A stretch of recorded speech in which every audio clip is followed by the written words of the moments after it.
This is Lifeless Moon. I played the previous game in the series, Lifeless Planet, a long time ago. In fact, I think I've got a full playthrough of it on my channel, in which I look a lot younger than I do today.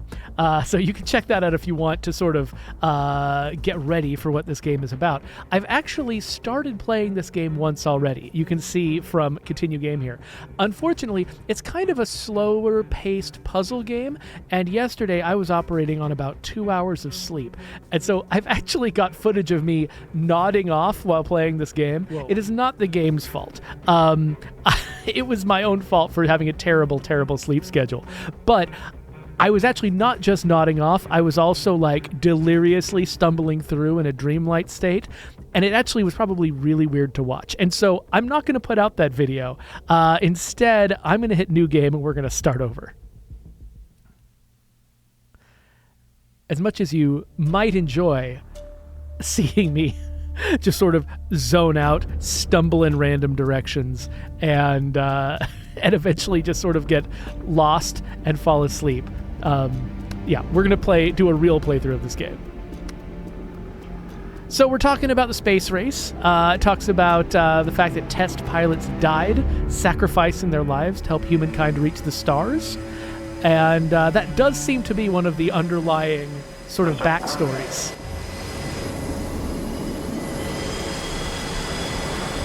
I think I've got the volume of this cutscene turned up kind of high. So yeah, when I first played this, I wasn't sure what relevance this had, but it is actually important to the plot. So we've got an exploding test jet, but then on his grave was built the space age, which is I really like that image there. You got the obelisk marking the death of the test pilot, and it becomes a rocket. Like, nice montage, nice filmmaking. So now we've got a couple of astronauts who've landed on the moon, having a perfectly normal moon day, except, oh, what's this? Some kind of space line. My friend disappeared. Shall I also disappear? I'm very smart, and so I just touched the same thing that made my friend disappear. We're sending the best and the brightest into space.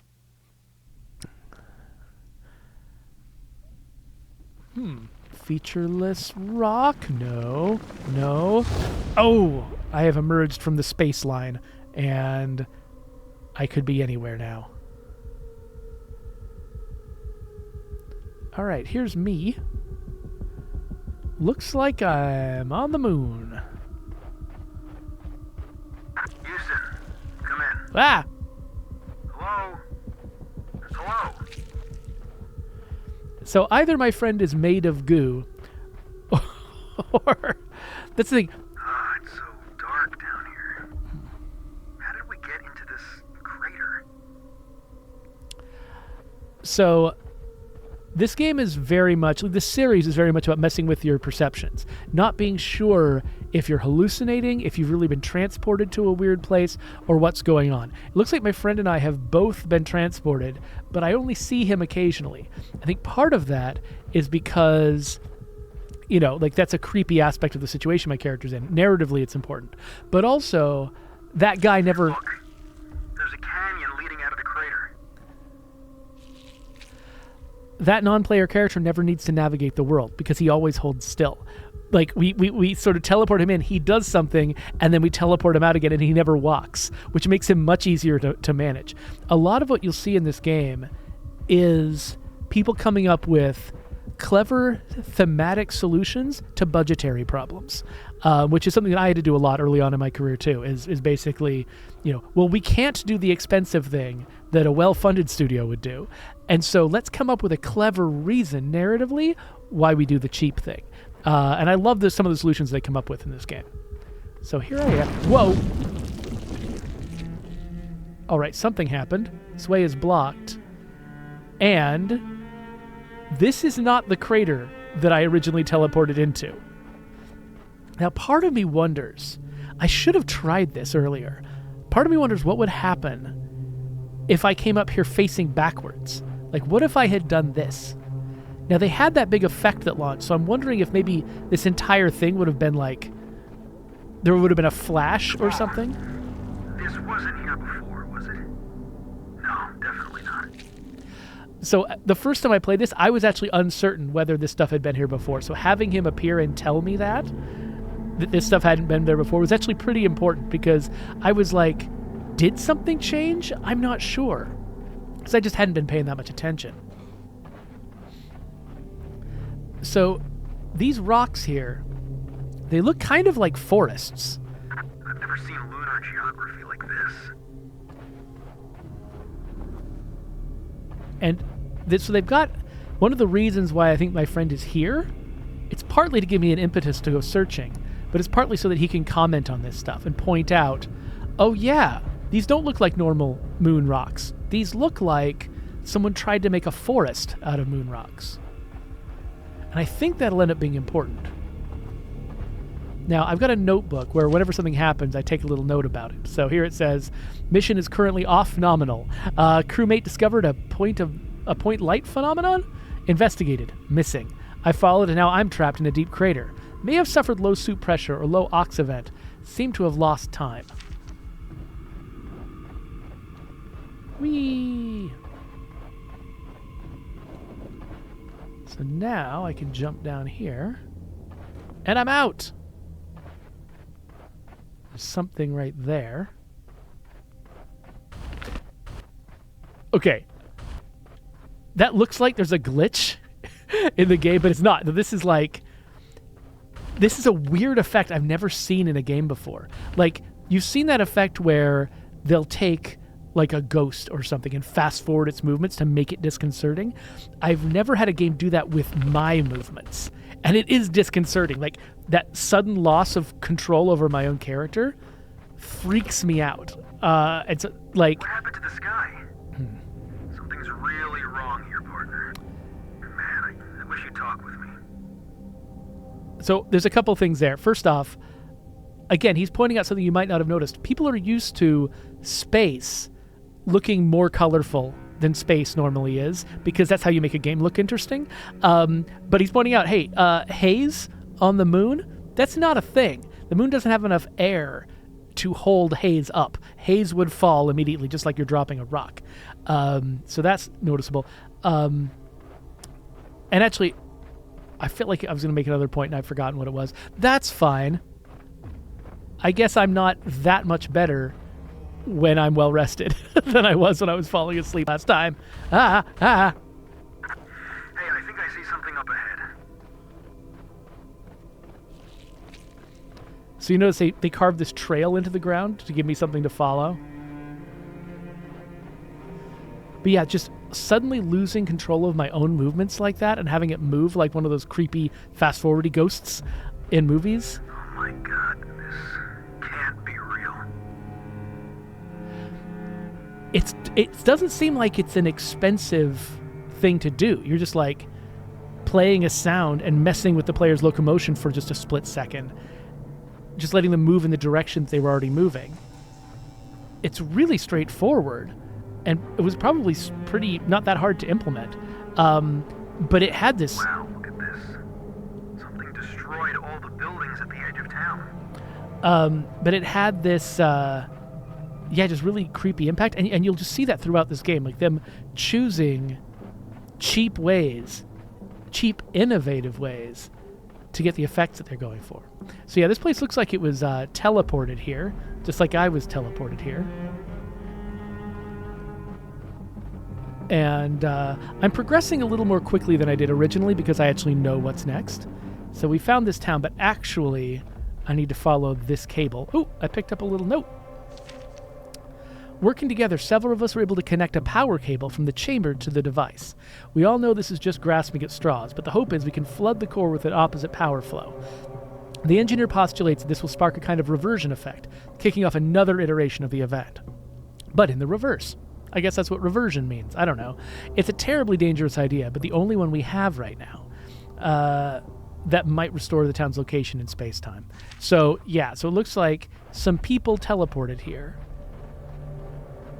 And we're trying to solve their problems. Scientists, basically, set off an effect that teleported them to the moon, and now they're trying to solve it.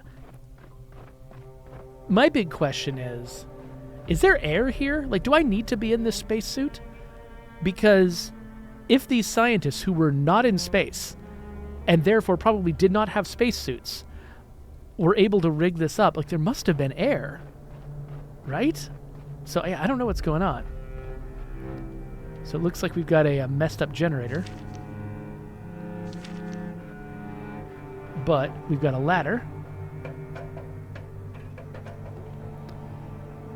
So there's a lot of transitions, so fade out transitions, because I believe these folks were operating with, technology that didn't involve streaming in levels or streaming in, an open world. So all of the levels in this game are all kind of separate from each other. Looks like we got some notes here on the ground. Current code for vacuum chamber door 1X34. Activate with the control room computer. Keep control room door locked when not in use.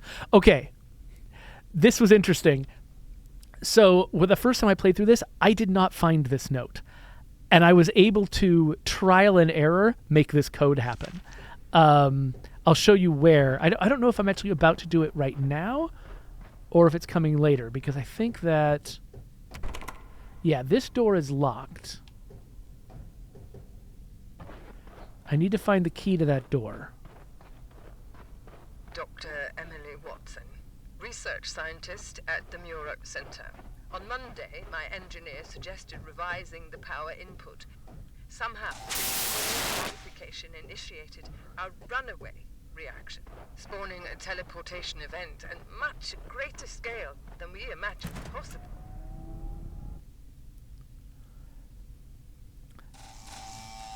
So, as usual, we've got a ladder tied to a water tower that only lowers when there is power routed to it.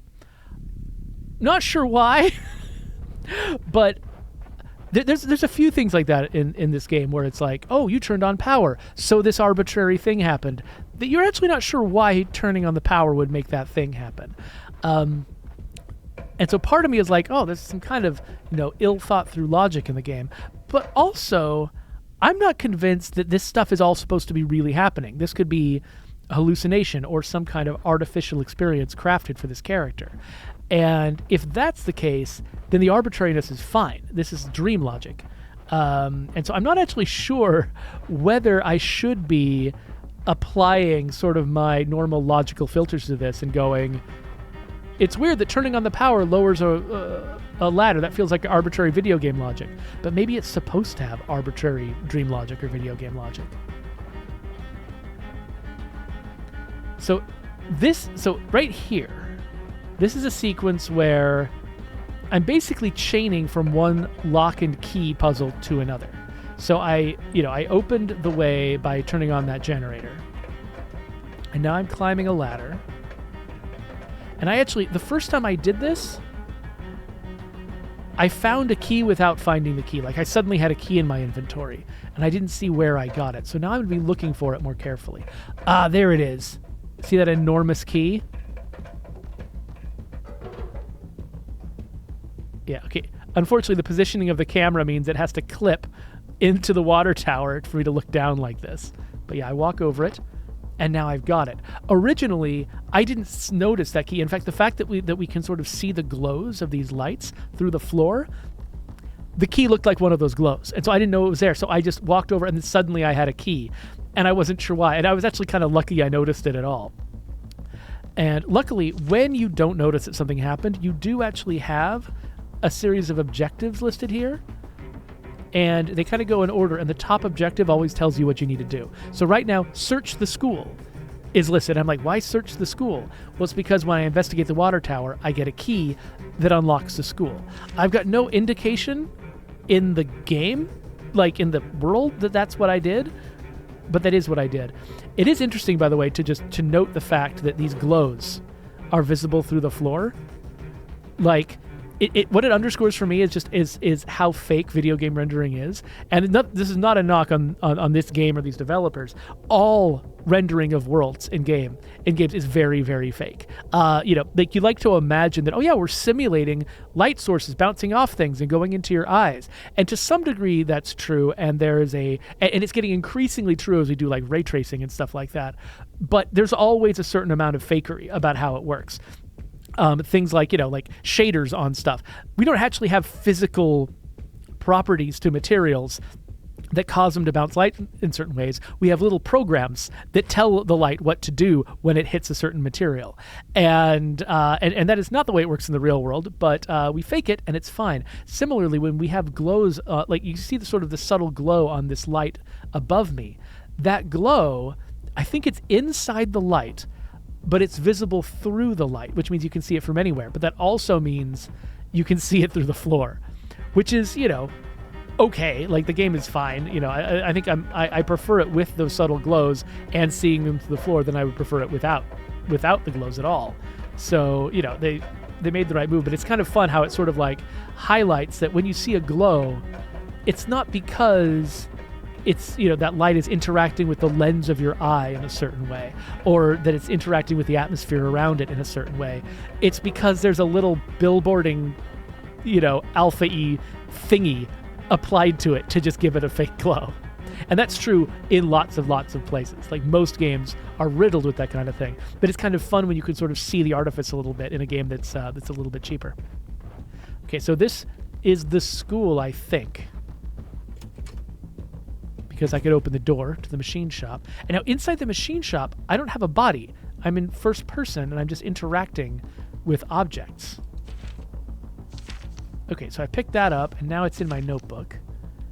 And it says, we were lucky this shop was well stocked. A clean work area. Tools. We were luckier than the shopkeeper was anyway. Unless we can get that radio tower back online, though, it's not going to matter. We just need to contact Earth, that's all. Just one message, and maybe they'll get to us. I'll bring the shopkeeper's body back as thanks. But that's all I can do for him. It's sad, haunting even, working in a dead man's shop. But we must press on, or we'll all be dead men. So yeah, I don't know. I don't think I see a dead body around here. Oh, maybe that's where the dead body is. Hope not. That's kind of gross. But what I need is... What do I need? Got a little transmitter here. But that says that it doesn't work. So this one looks beyond repair. Maybe intentionally damaged. I'm trying to remember... What did I find? I thought I found something here. Of course, maybe... I'm trying to remember how things went the last time I played. It could be that actually this machine shop is not my main goal. Maybe... Was there a different place I needed to go? Oh, now I can't remember. There's not a key sitting on this desk anywhere, is there? I don't think so. Oh, you know what we can do? This is what you should always do in this game. Check your objectives. Okay, search the school is still my objective. So yeah, this is not the school. This is just a machine shop. So I think I still need to figure out which building was the school. And I've forgotten. It was only yesterday, but, I'm 46. So my brain doesn't work the way it's supposed to. So I think the school might be here? Yeah, okay, this is the school. So maybe that's what the key was for. No? What did I do over here before? I swear I did something. Oh, was this the way in? Of course, because that's where the light is. The light is always guiding you. All right, so we got the school. By the way, it's always... You notice that the transition to the gameplay camera from the cinematic camera was kind of a little janky. That's very, very common. I've worked on so many games where just, you've got basically a set of rules, a set of tools for making cinematic cameras happen, and then a set of tools, just a system that's driving the gameplay camera. And when you transition to the gameplay camera, it does a bunch of wonky stuff as the new rules are taking over. And it's like one of the most common things in the world to have to grapple with. And coming up with a way to do smooth transitions from cinematic to gameplay cameras is actually, sometimes an annoying piece of work. So, okay, so we've got something lit up over there. We've got a floating chair that I will definitely walk up and touch because I'm a very smart astronaut. Oh, okay. Well, let's see what's going on here. Okay, so here's a list of dead bodies. Everyone is an adult, which I appreciate. Thank you for not murdering any children in this school. Tell me you're seeing this. They're all frozen. Looks like someone gathered up the corpses and brought them in here. Seems like only the research scientists survived the teleportation event. All right, so we got a key on the ground over here. Right, okay, I remember this now. So now we can open up, I think it's the diner? So we'll head back down the hall. I hate to say it's all making sense, but this has got to be related to that huge explosion out in the desert a couple years ago. They thought an experiment at the research center destroyed half the town and killed a bunch of people, remember? They never found anything except a huge crater in the ground. Well, if my eyes are not deceiving me, the explosion wasn't really an explosion, but some kind of teleportation event that just transported everything to the moon. So yeah, so this sequence here, like, this game actually does have some pretty fun and clever puzzles in it. This sequence right here is just, you're just chaining from one key to another, opening different places and seeing different parts of the story. It feels a little bit like, basically they had a lot of narrative content they needed to get through. But just sitting there and watching the narrative content isn't going to be fun. And so they needed to, maybe as kind of a last minute thing, I'm not sure, come up with a series of steps to walk the player through all of this narrative content. But they didn't maybe have enough sort of resources and tools to make a clever, unique puzzle out of every single step. And so they just had lock and key puzzles connecting them all.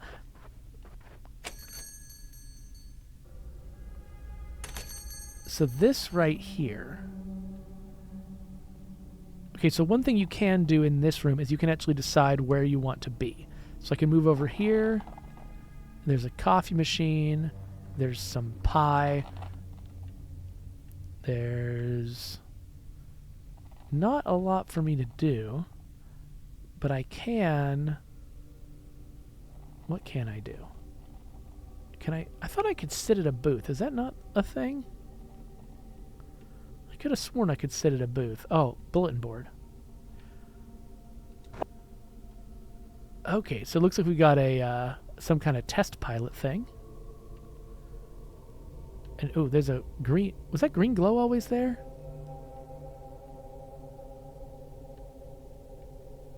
Let's go over here. Yeah, I think that creepy green glow is new. Oh, and it's drawing my attention to the menu, I guess.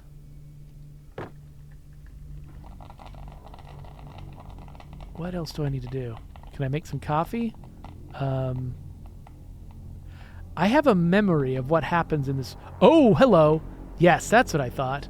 So, okay, so I needed to come over to the glow, and then this guy appears.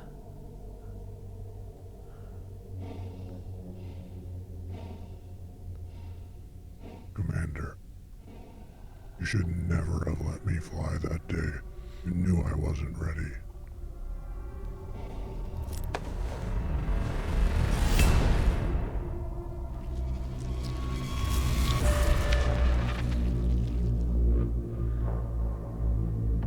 So that kind of freaked me out the first time I saw it, partly because I was half asleep at the time and I was just ready to have nightmares.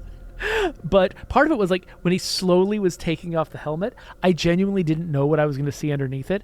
And something about the old school graphics makes it creepier than if it would have been like a photorealistic scary face, I think. Okay, so I've got the key that I came here for. And now I think the radio. Is the radio thing my next destination? No. Where was my next destination? Oh, I think I know. It's the control room downstairs, right? Yes. Okay. So you really have to read your notebook in this game because there was nothing about the process of me picking up that key that told me where it was going to go. And my assumption, because we'd been talking about like making radio contact, I assumed that radio office was actually where I needed to go. And the same way that I was sort of like looking around the school, the first time I played this, the same way that I was sort of looking around the school, trying to find a door, and there was an open back door at the school, I also like was searching all over that radio room, thinking I had to go in there because, well, it was the other well-labeled building in town, and I just got a key in town, so of course it must be to that. But no, the key that I got in the diner actually goes to the control room. My phone was buzzing. I'm just going to make sure that it's nothing crazy. Oh, nope. It's just reminding me of future meetings. Okay, so now we're going to this control room. Now, do you remember that note that I found? I didn't find that note the first time I played this. Today, when the chamber reached target pressure, there was an explosion of light. We experienced a severe shock wave that momentarily knocked everyone unconscious. I question my sanity as I say these words. The entire research center and most of the town are no longer located on Earth. Okay, so we've got this diagram on the screen that says I need to install A and B, and then A controls these buttons and B controls these buttons. And so here is the box I'm installing them in. Here are the buttons. The first time I did this, I didn't have that note. So I'm just going to install... Wait, did I do that right? No, hold on. Pick this up. I thought... There we go. That's what I need to do. So install that there, and that there, and now these buttons work. And so what I did originally was this. I turned on this button, and then that button, and then that button, and then that button. I was like, huh, that didn't seem to do anything. So like, I guess I'll mess with it. And the very next thing I did was turn off this button. And weirdly, the sound is coming out of my left ear. And so I looked this direction. I guess maybe it's coming through the door. I don't know. But I thought something was happening over here. So I watched this the whole time and then was surprised to turn back to see that the door had opened. So there's something off about the stereo, but I seriously just lucked into this solution. This is actually the solution that is in one of my notes somewhere. There we go. 1x34 means 1, 3, and 4 are on, 2 is off. So the answer was there, but at the time I was like, how did I do this? And so you can see that people who make puzzle games like this will often put a lot of effort into making it so that arbitrary, accidental solutions, basically like brute force solutions, are not possible. That brute forcing would be such an onerous task. You have to find the solution in the intended way. In this particular case, I mean, I don't know how many are there only like 16 possible combinations? Is that how that works? Or I'm not sure. Anyway, I think it might be like 4 factorial, which it might be some other number. Anyway, point is, there's a lot of solutions to that problem, but I don't have time to explain now, but we found a device that could be our way of escape. I'm locking the key to the generator here inside the vacuum chamber. The door should be strong enough to keep him out. You must get to the caves. So the but the number of possible solutions to that combination were not so high that I couldn't brute force it. So I accidentally brute forced it and basically skipped a puzzle. And maybe that's fine. I mean, like, there's nothing that says that that's a bad outcome. It's just an interesting problem that like a lot of the time when you're making a puzzle-based game like this, that's the big problem you're grappling with is how do I make it so players don't do this by accident and just not end up engaging with the puzzles in the way they want to.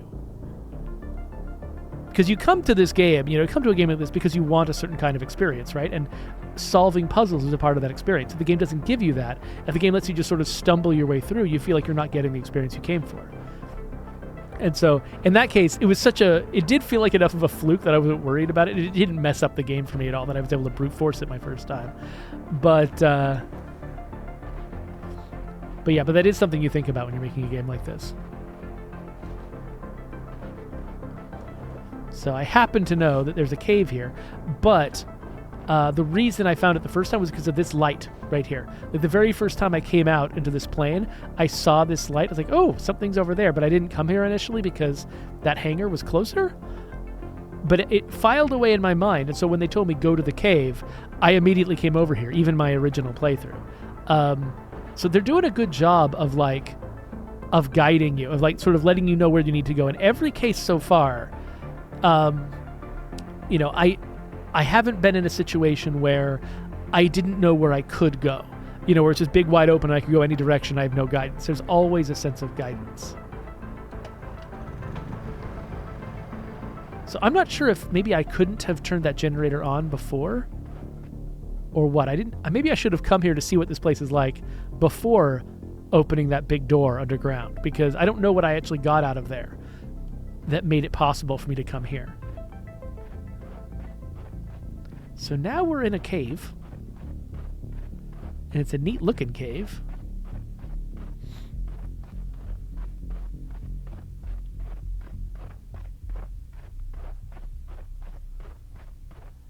And we've got some kind of shimmery portal.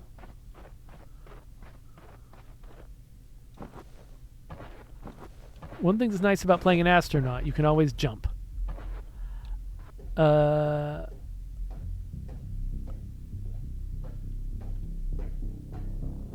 So yeah, I should definitely jump off this into the portal. And now we get the title card. Lifeless Moon. The biologist. Alright, so I guess I've teleported to this greenish jade platform thing. So, Hey, are you with me? I thought I saw you there for a minute. No, I've lost you again. Look, I don't know if you can see or hear me, but I'm going to scout up ahead. See if there's a way out of these caves. I do love that they're sort of relaying his emotional experience. Like, the fact that I'm a silent protagonist means that I never talk to him, and so he's weirded out by me, and I'm like, if this were me, I would definitely be trying to talk to him. And so I don't know if it's like we can't communicate or I can't communicate to him, or if my character is just willfully not talking and being a jerk and not reassuring his friend. It's hard to be sure. It is kind of fun when games lampshade the fact that you're a silent protagonist. You're going to come across an elevator in a minute or so. There's a generator nearby you can use to power it up. So I think my first playthrough, I dozed off during that bit of instruction, and so I didn't actually realize that I was looking for a generator for quite some time. So here's the generator.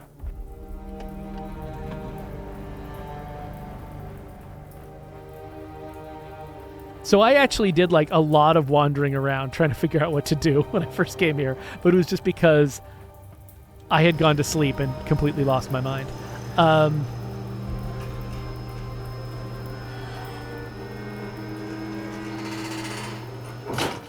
Now we've got ladders to cross.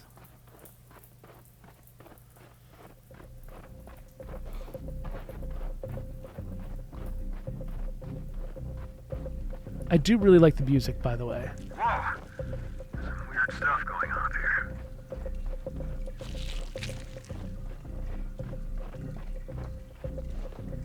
Okay, so my inclination is always to take the... Okay. My inclination is always to take the high road. I don't remember if this is the right move. At one point, I did actually... One of the times that I dozed off was around here. There's a green glow up there. Let's see if I can get up there by this route or if I need to go a different way. Oh, there's the glow. It's coming from this guy. Now I have a big green ball. I should see a doctor about that. All right. So, got a big green ball.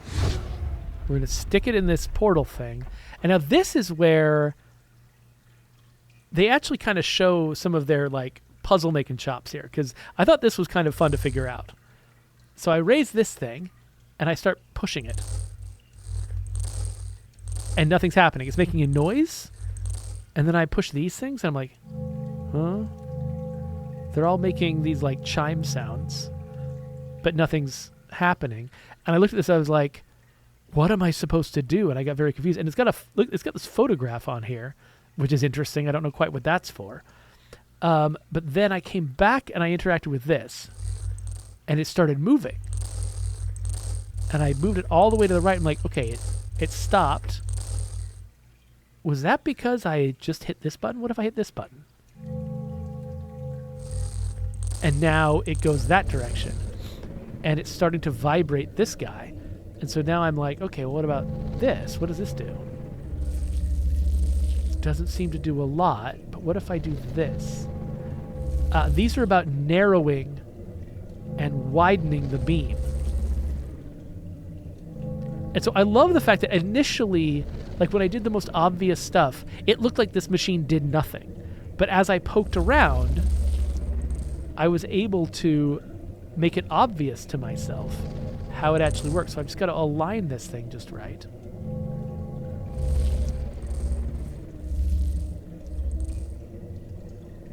Huh. And this is a little harder than I remembered it being. It's a little bit difficult to tell how well aligned it is. I don't remember. Like, what if I just focus way in on it? Okay, that's what we had to do. Focus way in on it. Okay. So it's not really a portal. It's more of a lens that lets me see something that wasn't there before.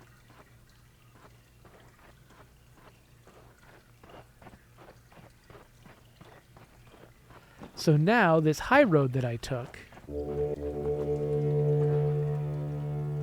it's got a new route on it, but, oh wait, what's this? Ah, right. I missed this the first time through too. I was like, oh, like I passed by that way, heard a noise, came back, said, oh, I missed this platform. How did I not see that? Well, it's actually because of that green glow I was just standing in. So I come up here. There's another green glow. If I stand in the green glow, it makes something else appear. So I'm just looking for green glow after green glow. And now there's an exit. So back before when I came and I found that ball, I could have come over here, but I couldn't have escaped. But now I've got a means of egress. And again, check out that soundtrack. I love this thing.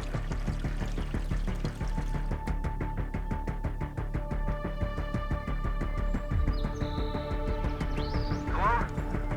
Do you read me? Where are we? What is this place?